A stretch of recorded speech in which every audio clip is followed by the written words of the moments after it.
माँ, तुम मना मत करना, तुमको आना ही होगा। आओगी ना? पर बेटा, मैं बूढ़ी, अपना ही काम खुद से नहीं कर पाती, वहां आकर क्या करूंगी? वहां और बोझ बन जाऊंगी तुम लोगों के माथे पर। माँ, वह सब मैं कुछ नहीं जानता, बस तुम हाँ कर दो। तुमको यहाँ कुछ करने की जरूरत नहीं है, तुम्हारा रहना ज्यादा जरूरी है। हाथ बटाने के लिए मैंने बाई रख लिया है। माँ बेटे का मान मनोबल सुन रहे पिताजी ने बीच में ही टोका। बेटा इतना कह रहा है तो तुम्हें हामी भरने में क्या जा रहा है? अभी उसका मन रखने के लिए हाँ कर दो, बाद में सोच लेना क्या करना है क्या नहीं। आप समझ नहीं रहे हैं, सोनू चाहता है कि मैं उसके पास जाकर रहूं। कितनी बार उसे समझाया कि बहू को यही रोक जाओ, बच्चा होने तक यही रहेगी, जच्चा बच्चा दोनों की देखभाल अच्छे से हो जाएगी। यहाँ पूरा परिवार है, अपना पराया सब लोग हैं, किसी भी चीज की कमी नहीं होगी। और सबसे बड़ी बात कि आप यहाँ सर्वे सर्वा गार्डन मौजूद है, यहाँ कुछ भी कम बेश होने पर आप संभाल लेंगे। पर कौन समझाए उसे? बस एक ही जिद ठाने बैठा है कि तुम आ जाओ। मैं क्या करूंगी इस लाचार शरीर को वहां ले जाकर? कुछ भी समझ में नहीं आ रहा है। एक काम कर सकती हो तुम, सोनू को यहाँ के लिए मनाओ, मान जाता है तो ठीक है, नहीं तो पिंकी को साथ लेकर चली जाना।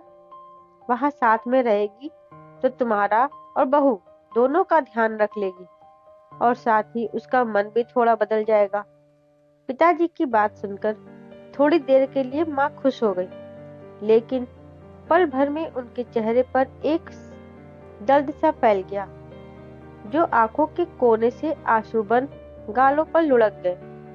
फिर खुद को संभालते हुए बोली, किस मुंह से मैं उस वक्त की मारी बिटिया से कहने जाऊं कि मेरे साथ चलो, जिसका घोंसला आबाद होते होते उजड़ गया हो। मुझ में इतनी हिम्मत नहीं कि मैं उसके दर्द को कुरेदने जाऊं और उससे अपनी खुशियों में शामिल होने के लिए बोलूं। पिताजी ने माँ को तसल्ली देते हुए कहा, देखो, यहाँ सब नियति का खेल है, जो होना था वहां हो गया। उसके बच्चे को इस दुनिया में नहीं आना था, कुछ ना कुछ तो बहाना चाहिए था ना, तो बेचारी माँ पर ही ठोक दिया भगवान ने। एक तो करेला, ऊपर से नीम चढ़ा। सबने बस यही इल्जाम लगाया कि मॉडर्न लड़की है, जानबूझकर बच्चे को हटवा दिया होगा, जबकि वह सीढ़ियों से गिर पड़ी थी।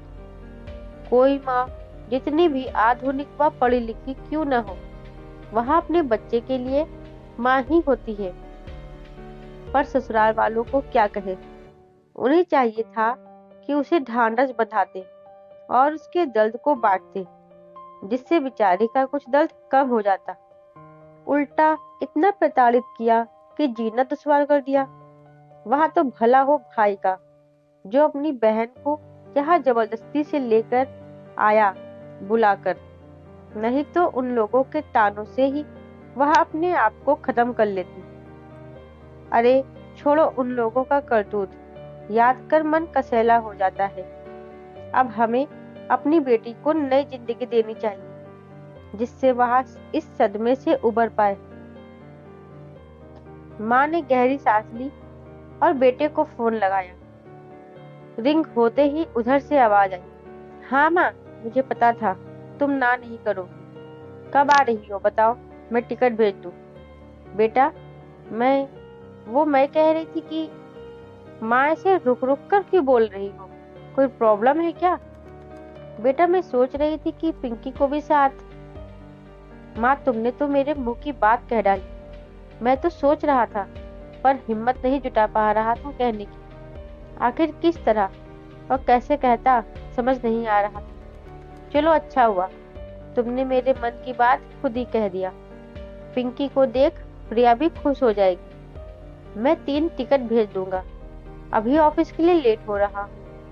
ओके कहकर फोन काट दिया। अपने आप में खोई पिंकी पहले तो जाने की तैयार नहीं हुई, लेकिन माँ के मनुहार और भाई की खुशी के लिए भारी मन से हामी भर दिया उसने। अगले ही दिन का टिकट था। माँ पिताजी चाहते थे कि जगह परिवर्तन होने से और माहौल बदलने से उसका मन बदलेगा, थोड़ी खुशियाँ उसके जीने का सहारा बन जाएंगी। उसकी पतझड़ भरी जिंदगी में फिर से नए कोपले फूटेंगे। सबने जाने की तैयारियां पूरी कर ली। नियत समय पर सब स्टेशन पहुंचे। माँ पिताजी अपने आने वाले पोते या पोती के लिए काफी खुश थे। तीन लोग तीनों लोग 24 घंटे के सफर के बाद दिल्ली पहुंचे। माँ ने बेटे को और भाई ने बहन को गले से लगा लिया। पिंकी जब भाभी के गले मिली तो उसके सीने में दबा दर्द फट पड़ा। भाभी बहुत अच्छी थी और पिंकी की पक्की सहेली भी थी। उसने उसको अपनी छोटी बहन की तरह पुचकारते हुए ढांढस बंधाया। फिर धीरे धीरे छोटी अपना गम भुलाने लगी और भाभी के साथ घुल मिलकर रहने लगी। सुबह सुबह माँ बैठी चाय पी रही थी। तभी बेटा आकर उनकी गोद में सिर रखकर लेट गया। माँ ने घबराते हुए कहा, क्या हुआ बेटा? कुछ नहीं माँ, बड़ा हो गया हूँ तो क्या हुआ? मेरा भी हक है कि मैं तुम्हारी गोद में लेट जाऊं, है ना? तब जोर से सब हंस पड़े। माँ, प्रिया की मम्मी आना चाहती हैं प्रिया से मिलने। यह तो बहुत अच्छी बात है, बुला लो उन्हें, हम भी मिल लेंगे उनसे। हाँ माँ, प्रिया की इच्छा है कि क्यों ना हम एक छोटी सी पार्टी रखें गोद भराई की, और उसी में सबको बुला लिया जाए। माँ डर गई, क्योंकि अभी अभी उन लोगों ने बेटी की गोद भराई की तैयारी की थी जो अधूरी रह गई थी। फिर भी कुछ बोली नहीं, क्योंकि बेटे बहू की खुशी का सवाल था। उन्होंने साशंकित मन से हामी भर दी। बेटे ने धूमधाम से सारी तैयारियां पूरी कर ली। पिंकी ने भी कभी जाहिर नहीं होने दिया कि उसके दिल पर क्या गुजर रही है। उसने अपने चेहरे पर झूठी मुस्कान लिए भाग भाग कर भाभी को सजाती रही। शाम होते ही पार्टी शुरू हो गई। सारा घर मेहमानों से भरा हुआ था।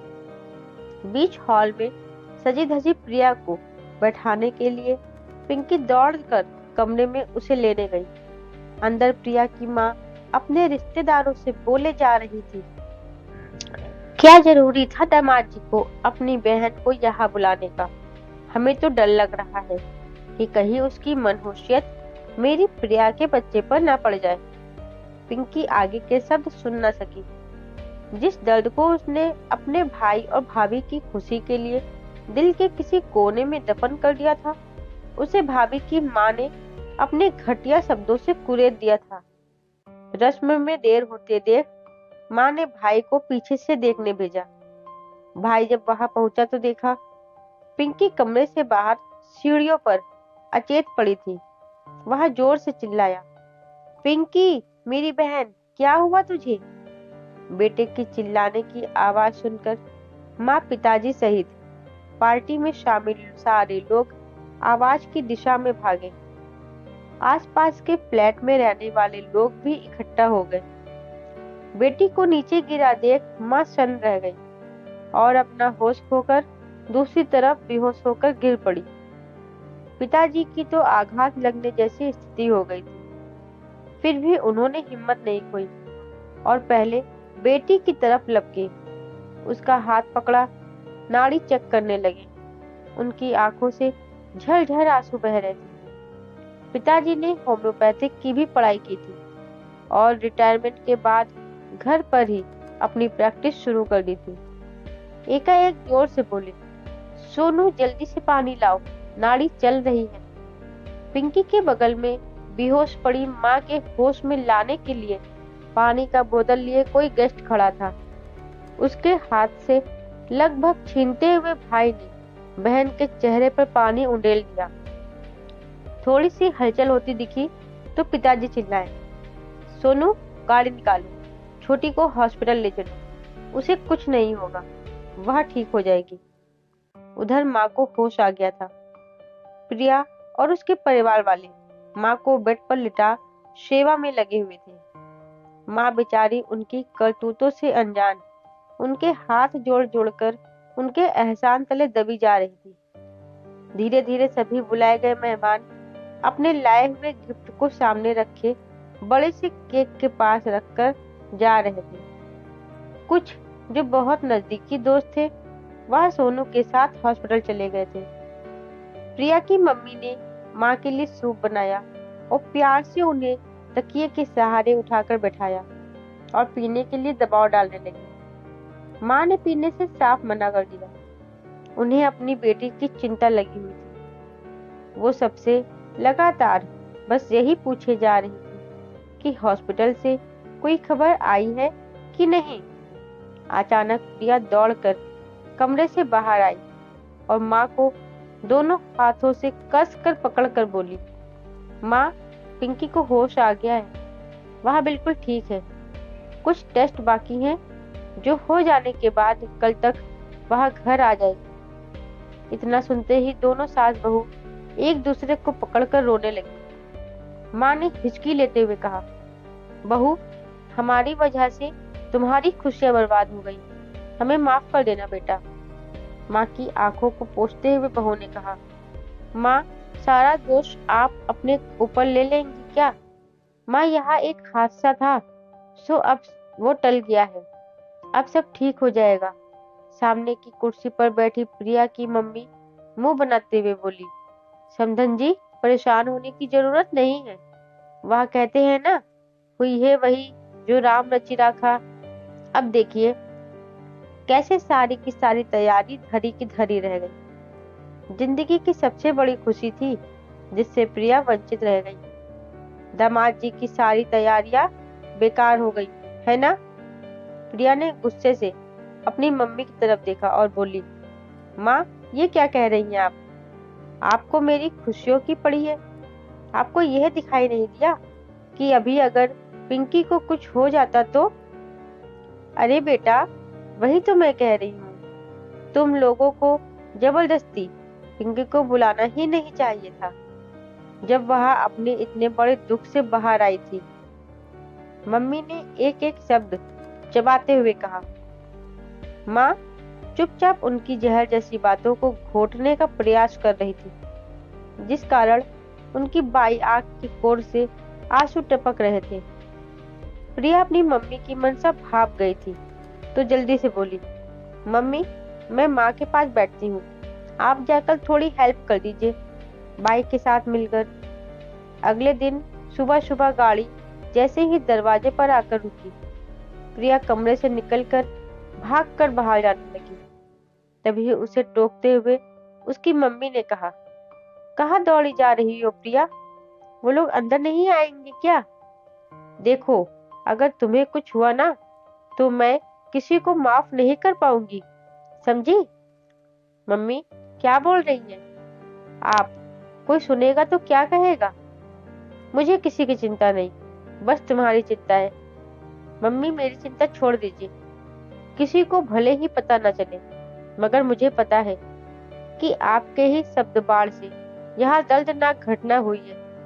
भगवान ने बचा लिया पिंकी को, वरना मैं कभी आपको माफ नहीं कर पाती। प्रिया की मम्मी पैर पटकते हुए कमरे में चली गई और अपने सामानों को पैक करने लगी। सब लोग अंदर जा चुके थे। प्रिया ने पिंकी को सहारा देने के लिए आगे हाथ बढ़ाया तो वह उससे लिपट कर रो पड़ी और सिसकते हुए कहा, भाभी, मुझे माफ कर दो। मेरी मनहूसियत ने आपकी खुशियों को बर्बाद कर दिया। प्रिया ने पिंकी के मुंह पर अपनी उंगली रख दिया और कहा, पिंकी, मेरी प्यारी ननद, मेरी बेस्ट बहन, तुमसे बड़ी कोई खुशी नहीं है मेरे लिए, बल्कि मैं माफी मांगती हूँ तुमसे अपनी माँ की तरफ से। प्रिया की आंखों से टप टप गिलानी के आंसू टपक रहे थे। उन दोनों का प्यार देख माँ और पिताजी कुछ समझ तो नहीं पाए, लेकिन उनकी भी आंखें भीग गईं। थोड़ी देर में सबने देखा प्रिया की मम्मी और भाई बहन अपने सामानों के साथ बाहर निकल गए। पिताजी ने टोका, आप लोग अचानक कहाँ जा रहे हैं? सोनू, रोको इन्हें। बेटा कुछ बोलता इससे पहले प्रिया बोली, पिताजी, इन्हें जाने दीजिए। मेहमानों के रहने पर हम अपनी पिंकी की देखभाल सही से नहीं कर पाएंगे। दोस्तों, कहानी कैसी लगी आपको हमें कमेंट बॉक्स में बताइएगा, और चैनल पर नए हो तो चैनल को सब्सक्राइब करना मत भूलिएगा। धन्यवाद।